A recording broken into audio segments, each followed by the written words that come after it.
with that? Uh, yeah, half an hour, 45 minutes might be a little better.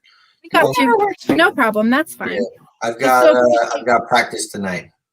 Oh no, we can't take you away from that.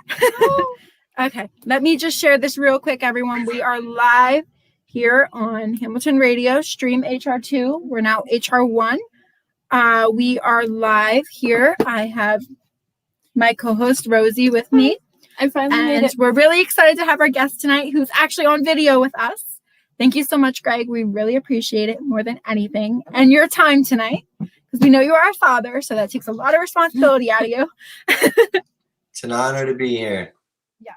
So we are excited to have you. Marish, do you want to get started with some of the questions that you had recently? Because she wants to start with something. He's putting us live on radio. So when you were younger, did you always want to be a musician, or was there anything else that you wanted to do and you just fell into that? So when actually you hit the nail on the head. When I was younger, all I wanted to be was a musician. I had no desire to be a singer or a dancer or an actor or any of those other things that I fell into. But I just loved the guitar, and I wanted to be a rock star guitar player. And you know, I remember seeing videos when I was 2-3 years old and playing with these guitars that were twice the size of me. And my parents eventually got me lessons when I was 6. So my guitar teacher was this hippie who what she really did for a living was kids parties. And she had like hair down to the floor. And she was really cool. And so she started teaching me all these like kids songs that were in her normal repertoire. This Land Is Your Land, and Old MacDonald Had a Farm, and all those the kids songs. But learning those songs, naturally you have to sing them as well. So that's kind of how I just like kind of fell into singing, was just, because it came with the territory of learning how to play the guitar.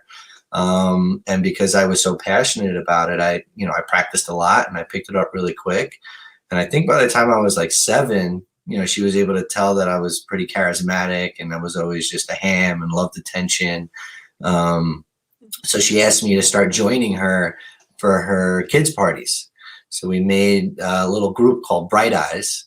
And that's actually where I first started performing. By the time I was like 7 years old, doing kids' parties with my guitar teacher. For me, I was working for, goodie bags and candy, and, I was basically cranking other kids' parties that were the same age as me. So that was a good time. And believe it or not, that's actually what led me into, going pro at one point. My aunt was a seamstress, and my dad is a big Elvis fan. So I learned a bunch of Elvis songs, and my aunt had made me this like ridiculous Elvis costume with rhinestones and a cape and the whole thing.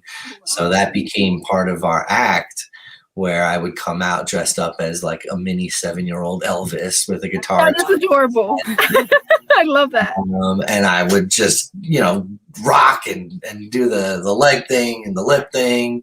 And a different aunt of mine filmed it and sent it into Star Search. Then they actually called me up, and it was actually through that I ended up going on Star Search. And from Star Search, I ended up getting a talent agent, I went to Manhattan and I got signed. And by the time I was 9 years old, I was already doing commercials and, some off-Broadway stuff, and it kind of just snowballed from there. As somebody that just wanted to play guitar and do like rock and roll type music, were you into the Broadway thing, or were you just doing whatever you could get your hands on? Well, that's a great way of saying it. That is a great question. I can't. No, I was never really into the Broadway thing, to tell you the truth. I was always into songwriting. I wrote my first song, I think, when I was like 6 or 7 years old. And yeah, I was just naturally, creative, and it was really all about the guitar. But then once I kind of figured out that when I sing with the guitar, that I would get more attention, that probably is what motivated me most to focus more on the singing and on the performing. I've heard the word ham used many times in my life to describe me, but it's pretty accurate. I was always just a little ham, and I just loved the attention. And if I wiggled my hips and people would, react to it, then I would do that again. So it was a lot of the performance as well. That was a big part of you. It was just performing. It was really a big part of it. And then, I guess, the Broadway Kids was just another audition I had gone on. And having got cast into that was probably one of the first more steady gigs. So that was, rehearsals, and then we had shows every weekend. But what's so cool about that was it was a group of like-minded kids who were also singers and performers that I got to really connect with and become very close with I started Broadway Kids when I was 11. So I met Chris and Broadway Kids, and I remember he was in that. He told us. He was really close with you as well. We know that. Yeah, that's what he told us when throughout the whole we were interview. talking to him. He said that he kept in touch with you guys, but you're one of the sweetest people he's ever known, and he was happy to call you a friend. Yes, that was really nice. So it was very beautiful. But what was I gonna say? After you were done Broadway Kids, how did you end up auditioning? Or maybe you didn't audition. Maybe you were just put in Dream Street.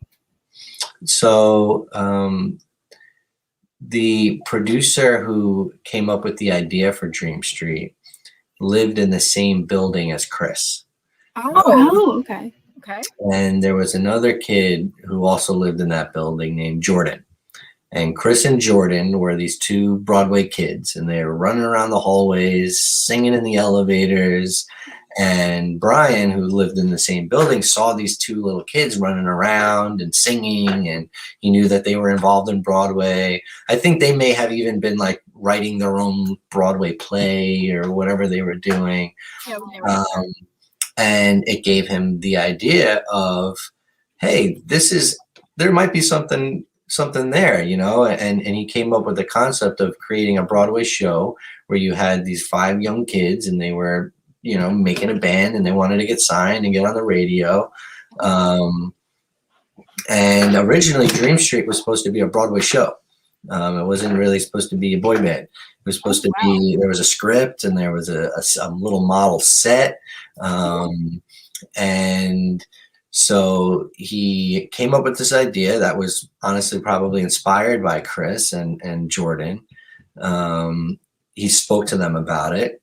That's when he found out Chris was in the Broadway Kids. He invited him down to the show. He came to go see Chris in the Broadway Kids. I just so happened to be in the cast that day when Brian came. That's when he saw me on stage, and he was okay, meant to be. And so he was like, "Yeah, I would like that guy to audition too." So they put on these auditions, and honestly, when I first auditioned, it was for a Broadway show. It wasn't for being in a boy band. And they cast me, Chris, and Jordan, and a guy named Billy, and a guy named Jonathan. And there were the 5 of us, and we worked all summer long. We were called Boy Wonder. And then at the end of the summer, we did a big showcase for all these record labels. And I think they got a lot of the same feedback, which was that they liked Chris and I, but wanted to recast the group. So at that point, they did new auditions. For the footage, they pretended like Chris and I were auditioning again, even though we had already been in this project for almost a year. and that's when they cast Frankie and Matt and Jesse. Yeah. Okay. I was gonna say. Chris and I kind of felt like alumni almost in the group. Yeah. And then they changed the name to Dream Street because Broadway is known as the Street of Dreams, so that's where the name comes from. Okay. And it still was a Broadway show originally. I remember the little model set that we had on the stage, and they had created a script, and they pitched it to all these different record labels.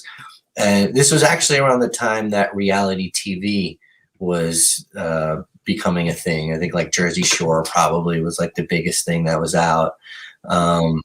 And their concept was to have a quote unquote reality Broadway show where you'd have these 5 kids. It'd be the same storyline every show of us trying to make it and get signed and get our song on the radio.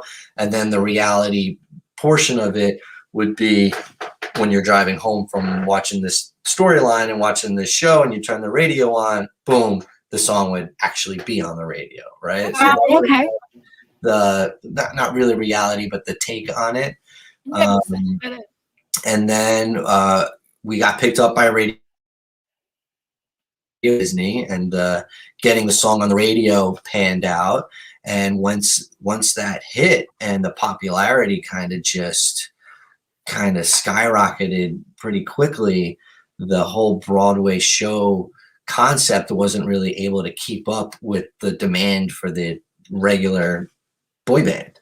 And so we ended up just becoming a boy band when really we were the cast of a Broadway show originally. That's crazy. I had no idea it was supposed to be a Broadway show. I can't see how that would work either, because you guys were so cohesive and worked really well together as like an actual group, as a band. But I mean, that was creative. Your roles would be on reality TV is what you said. That was supposed to be what the Broadway was, correct? Well, we each have a character that we play. They were doing their best to tailor each character to our actual personalities. So I was more of the troublemaker, bad boy guy, and Jesse was he was a couple of years younger than us. But when you're 13 to 15, those 2 years is a big difference, So he was like the little brother of the group, and and Frankie was the Italian guy from the Bronx, and I mean, actually who we were, maybe dramatized versions if the script ever made it. But yeah, it was just supposed to be like a humorous show of these, kids putting together a band and doing everything they can to try to make it in the industry. And I think another thing that was important to them at the time, Backstreet Boys was like the number one, and then eventually NSYNC. But those guys were in their like 20s, I think. They were older, and their fans and the girls who were going to their shows were our age. We were 12, 13, 14, and they were like, why are these girls, swooning over these like grown men? They should have a band of boys who are their age. So that was part of the whole catch. And we were all the same age. I mean, we've all grown up together at this point. So, it definitely was taken off, and it was taken off quickly, to the point where like we couldn't really keep up with it. And I think that's also part of what broke it up, was just that it was all happening so fast. And I don't know if our parents were really ready to let us go. Correct. And we know that story. And you had girls like going insane, so I'm sure there was probably but the song people throwing themselves at you a little bit. It's to the song. I don't know how parents deal with that. We had very very talented songwriters, who were writing our music. Specifically, Cosgrove and Clark was the songwriting team who wrote the majority of our music. And they were actually there in the studio with us. They're the ones who did all our vocal training and our harmonizing, and they worked really hard at getting us to sound the way we did. It Happens Every Time was actually written by the same guy who wrote Baby Hit Me One More Time, Britney Spears song. A guy out, I think it was like a Swedish guy. So these were real professional songwriters. Cosgrove and Clark, I think their big hit was a Jewel song. Was it Jewel? I don't know. It's been a while. But, they had hit songs as well. So these they were connecting us with pros for sure. So as somebody that liked to write your own music, were you allowed to contribute any kind of ideas, or was it all just written for you guys? That's a fantastic question. For growing up, at least, yeah. So towards the end of the group, I remember having written a couple songs that I was pitching to the producers. Like, hey, listen to the song I wrote. What do you guys think about this? And I can't say what would have or should have happened, because it was already towards the end and things were kind of breaking up. So, it's possible that maybe as we grew and as we wrote more, that maybe we would have written more together. Maybe they would have put us, working with the songwriters. So, I can't really say, I don't know. But it was absolutely something that was on my mind, something I was interested in doing and had even, started to attempt to do. So I would have loved to, yeah. But you weren't able to. But we did. No, I mean, we were kids, and we were, we were hired. We were getting paid to work. So we were in no way, even though we were the face of the company, in no way were we running the company or, really had anything to do with anything behind the scenes. It was just, have fun and do what we love doing and show up and smile and be charismatic and learn our dances and learn our harmonies and all of that. But when it came to like picking what music we were going to do or, what label we were going to get signed to or anything like that. I mean, they were cool. They would let us like have say in picking out what pictures that we liked. They let us pick out the clothes we wanted to wear. Yeah. Well, you knew that. Yeah. We watched the behind the scenes. They can make. Yeah. So like we did have our own, like we were able to be ourselves. I genuinely thought it was really cool having bright orange parachute pants and a silver shirt. That was me. I will admit. It happens every time. Is that what he's talking about? He was definitely wearing orange pants. I think you're talking about It Happens Every Time, right? Music video? Yeah. Okay. that it was like a flashback when you said that. Yeah, I can't blame anyone for that other than myself. So pulled it off, and I think back then that style worked. Now it probably wouldn't, but you guys had good clothes. The color wouldn't work right now. I mean, orange was always my favorite color, but more to look at, maybe not so much to wear, but And I mean, when I was watching you guys, it wasn't really about what you were wearing. It was about, this really cute boys singing these songs. Honestly, I think for us, it was more the, what's it called? Those like little strings that were hanging out of those parachute pants. I don't know if you remember, but when we were doing our dances, the strings would like flip around. Yeah. Or, like it just made it, it felt like you were wearing a cape, like we were just little superheroes like that. That is so adorable. Stop that. I really feel like I want to watch the music video just to watch that now. We have your Dream Street Live concert. Yes. And we watch it a lot because that was the last big film thing you did. You guys were all noticeably older and you had all your one songs, so yeah. We wanted to say it and everything. But I wanted to ask, as somebody that didn't want to dance, didn't want to act, how was it for you to learn all of these choreographed dances to have to perform in the music video and perform every time you guys did a concert or a show? Yeah, in general. Not that I didn't want to, right? It just wasn't my idea. right? So like it wasn't something that I grew up being like, I want to be a dancer. Chris had that natural passion for dancing. He was a trained dancer since he was like, when I started playing guitar at 6, Chris was, learning to dance. But I absolutely grew to love it. And I picked it up, and, it would take all 4 of us 1,000 more times and of practice than it would Chris. But after you drilled it and you drilled it and you drilled it, and it got to the point where you didn't have to like think about every move that was coming up next, and you got to actually have fun with it, and it was kind of like you just knew what to do. I loved it. I mean, it was a lot more work, but the work was totally worth it, because when we were on stage and the music was blaring and girls were screaming and we're doing a lot of little moves and doing a thing, I mean, it was like a rush like you couldn't believe. So I absolutely loved dancing. I mean, even to this day, obviously COVID kind of messed things up, but my wife and I were taking dance classes together, and what style? Yeah, what kind of dance? All the styles, just for fun. But I mean, even still to this, I love to dance. I don't consider myself a dancer, but I could get by. I can maybe make you think that I am.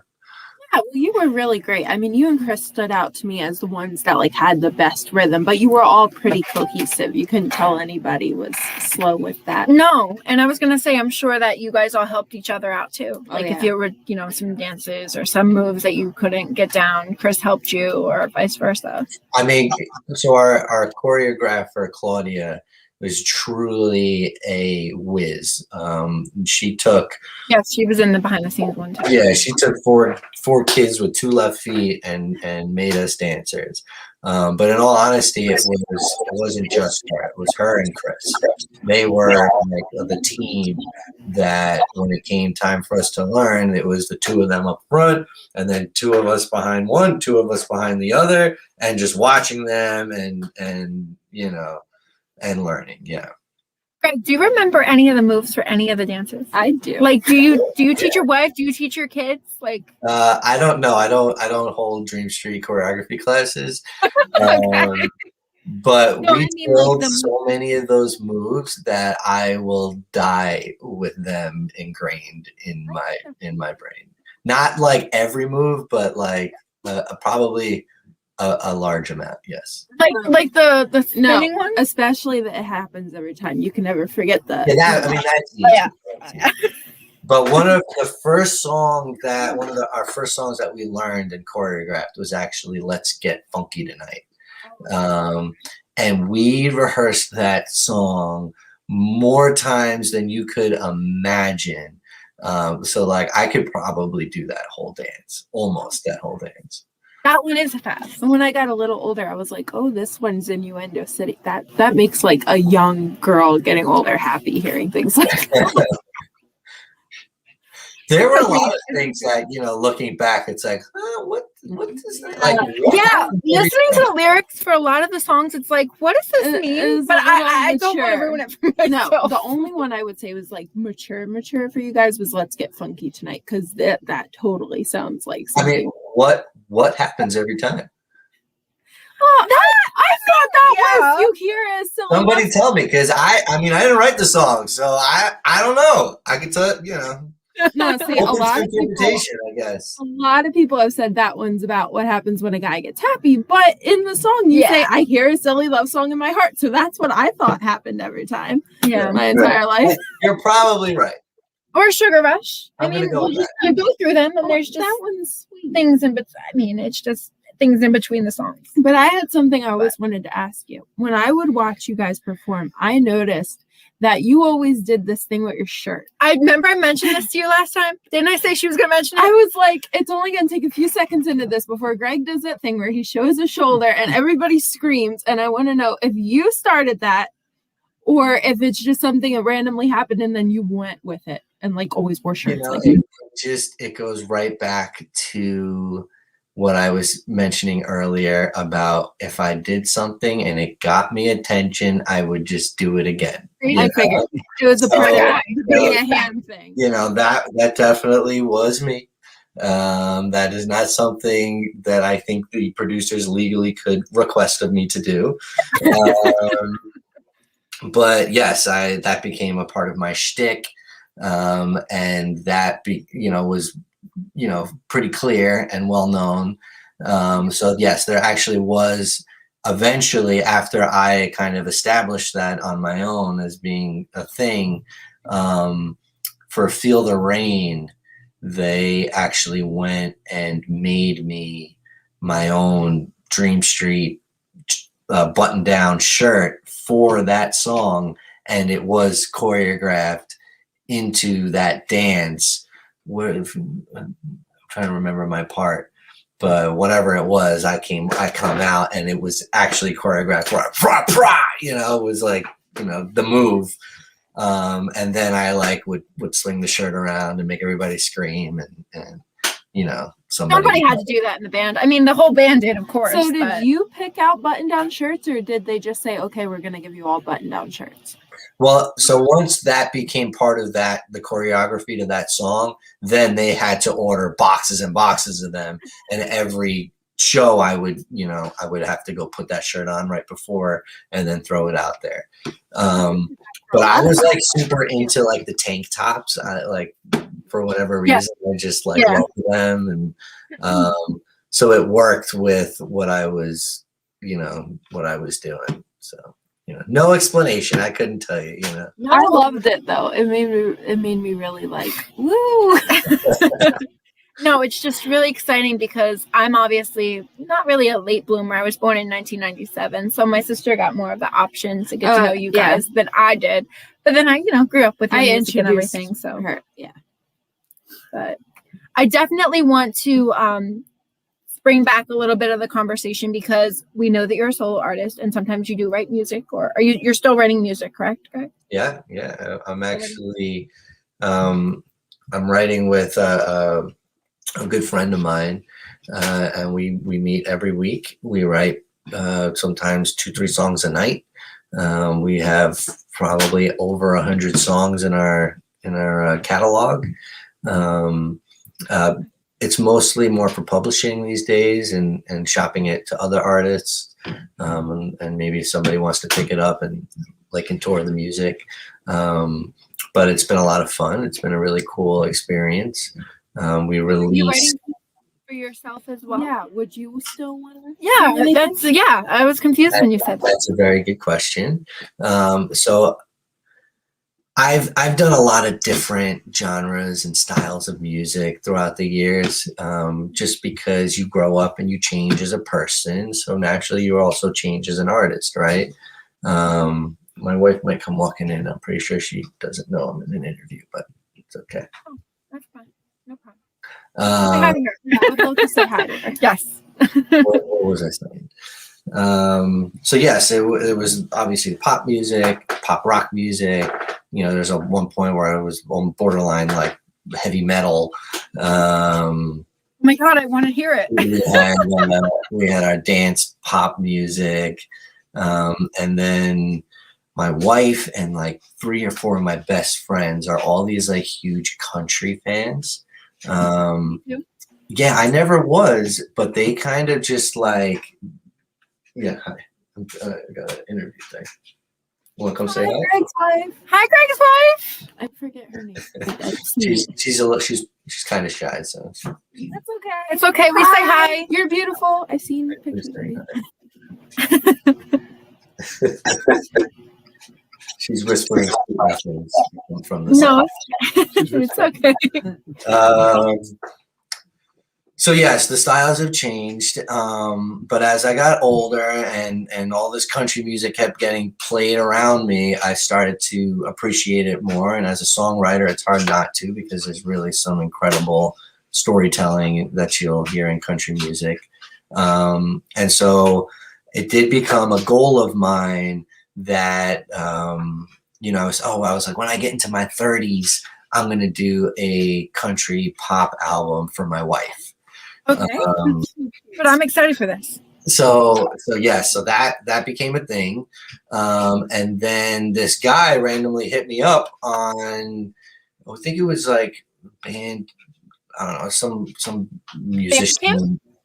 I was gonna say Bandcamp, but it's not Bandcamp. It's like something like that. Whatever. He hits me up and he was like, "Hey man, are you interested? I'm looking for somebody to co-write pop country rock music. Are you interested?" And he just like said the right words. And it's like what I had in mind. And I was like, huh, interesting. Actually, yeah, let's give it a shot. Went to go meet this dude. We ended up writing like a song in our first session. And then we've just never stopped. We've been doing it weekly ever since. We actually did record a 6-song EP that we released under the name City Country. So you can actually listen to it if you go on Spotify, and that's my stuff. But since we have written so much music and a lot of it does vary in terms of the styles, we recently decided that I would take some of that material, especially the ones that kind of fit in the Greg Raposo solo artist genre. And yeah, I'm going to actually be working on creating it would be a third solo album that might come out. Would it be under yourself, or would it be under Country Street? Country Street. It's City Country is the side project, but it's not a band. Like kind of like I mentioned earlier, it's more for publishing. It would be more our intentions with that material. We might actually do both. We're probably going to come out with another City Country EP and also a Greg Raposo EP coming. We definitely would love to play the music here on Hamilton Radio. I would love to hear that. I remember when you released your first solo album, I was so excited to see something from you again. I jumped on it. It was so good. And I remember before that, a song of yours was featured in the movie Stuck in the Suburbs. And yes, you just when I heard it, I got super excited because I immediately recognized you, and I was like, "Oh my God, he's on a movie soundtrack! He's still doing stuff." Was that exciting? I mean, when the group, the boy band, was starting to disintegrate, it was right around the time I had written a couple songs for the group. You know what? My Life. Do you remember the song My Life? It's my life, my life. Yeah. Right? I feel like that was one of the songs that I had written in mind for Dream Street, and was showing it to the producers. And things were kind of on their way out. And so I decided to go and record these songs that I had written at a studio, just to demo it for fun. Mm-hmm. After I demoed those songs, one of the interns at the studio said to me, "Is like, hey man, so when you go to perform these songs, how do you have a band? How are you performing these? These are rock songs." Mm-hmm. And it was so interesting because I hadn't even thought about that. I was in Dream Street. I wasn't even thinking about anything. I just wrote this music and I wanted to record it. And he kind of put that seed in my head, and I was like, huh, perform these songs. Interesting. And he was like, well, listen, man, me and my buddies, we're all musicians. If you ever want to just hang out and the stuff's kind of cool, we could totally jam on it and see how it goes. And I was like, all right, yeah, cool. Let's do that. So these guys came over, and it was Vinny Raniolo. I don't know if you remember him or know of him. He's been in every band I've ever had. And it was Simon, who I'm going to see tomorrow, who's coming to rehearsal for our gig this weekend. And Phil, who I still, talk to and does our web design work. And Nick, who I haven't talked to in a while, but, we somewhat, stay in touch. And, it just, it was just like this magical experience where these kids came over and we started rocking and we started doing music that I had written, and it just like instant goosebumps, the whole time. I mean, I grew up having garage bands. I was in a band when I was 9. I would do my school talent shows and we would make bands. So like I always had that, which was very different than boy band singing, dancing. It was usually with instruments. So once I had that experience, it was almost like no looking back. And that all of a sudden just like took over my whole dream world.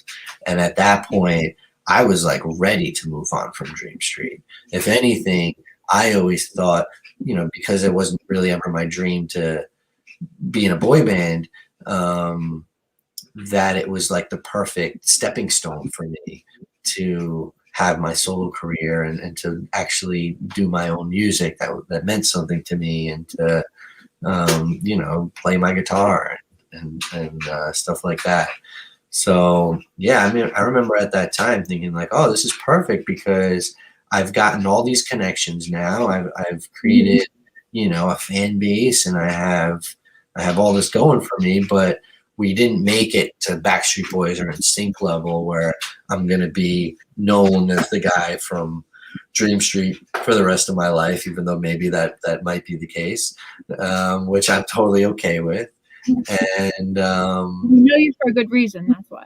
Well, I just remember at that time, just you're young, you're a teenager, you're invincible. The world's at your fingertips, and I was just so excited about doing my own music and creating my own album and being my own musician that I wasn't so upset about the group breaking up. If anything, I was kind of just more excited about what I had up next. Yeah, so that actually worked out then.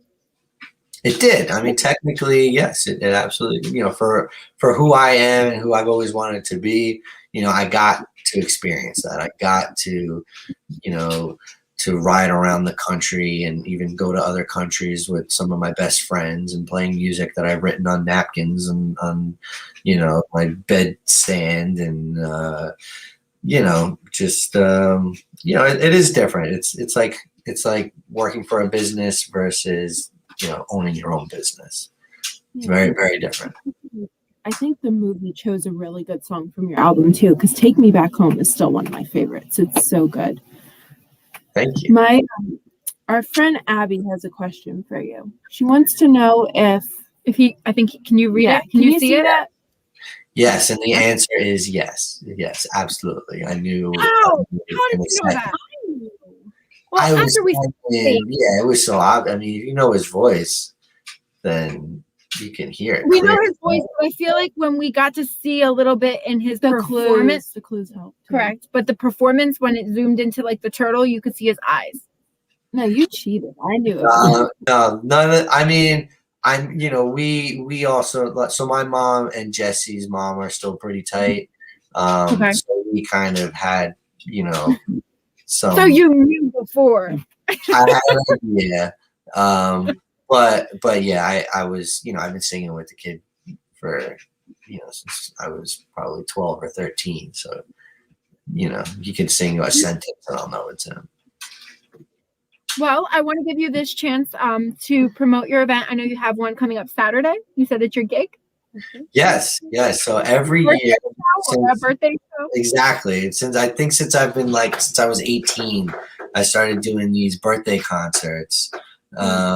It's just, in all honesty, like if you could do anything for your birthday, what would it be? And like my answer would be on a stage, have all the guys I played in bands with come and hang out, and and anybody who wants to support us and just rock out and hang out and party. That's like my perfect.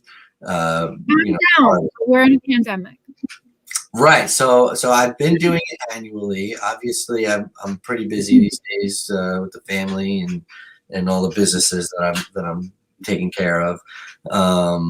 So I don't perform as often as I wish I could, but I did, I have made it a point to try and keep the birthday show going. Last year obviously wasn't an option. But I did do a digital virtual Zoom, or maybe it was on Instagram. I don't remember. But, we had a cool virtual thing that we did. And then this year, where it's like somewhere in the middle, where actually I was able to find a really cool underground venue, and we're going to be on a stage, and we're going to have, a full band. I actually got rehearsal tomorrow night, which is exciting. I mean, it's almost like the pre-party. Okay, this is really good. Yes, and then I did a show just like this not too long ago. Maybe you heard about them, the Frickin' Frack Show. Frickin' Frack. Yeah. Really cool kids. We hit it off, and now they're like good buddies of mine. And they volunteered to actually host the virtual side of the show. So I don't even think I've put that out there yet. I think they're probably making the advertisements as we speak. But yeah, they'll be streaming the show. And yeah, it's going to be like kind of somewhere in the middle of a live show. It's going to be a very small, intimate crowd of my family and close friends. Everybody's got to be seated at separated tables. And it's an early show. It'll be from 7:30 to 9:30. And since it's so early, my wife and I actually agreed to have my daughter Angelica come for like the first half. Oh, that's adorable. I'm pretty excited about that. It'll be her first like concert. So yeah, I mean, for me, that's probably one of the most exciting parts is just, I've handpicked songs that I know she likes, and it's going to be cool. So definitely check it out this Saturday. It'll be streaming live on numerous platforms. So I was going to say you'll share it on your page too, right? Yeah, I'll share it. So if you follow me, you'll see. Or Frick Frack will have it. Somebody will have it. You just type it in. How many kids do you have? Do you only have one, or do you have more than one? I have 3. 3. Oh, that's right. Okay. I couldn't remember. I don't know when that happened. I woke up one morning and there was like 3 of them. And it just feels like, you go to sleep and you wake up and here they are. It really felt like it was that quick. What age? Yeah. How old are they? So Angelica's 5 and Jackson will be 3 on May 11th. So like the week after me. And then our baby Milo just turned 1 in February. Aww. Okay, so you're such a good dad. I love your TikToks that you put out. Thank you. Is she the one that did the cinnamon challenge? I'm pretty sure. Yes. Spit it out afterwards. All her idea. That was so adorable. Greg, give out your social media or where people can find you.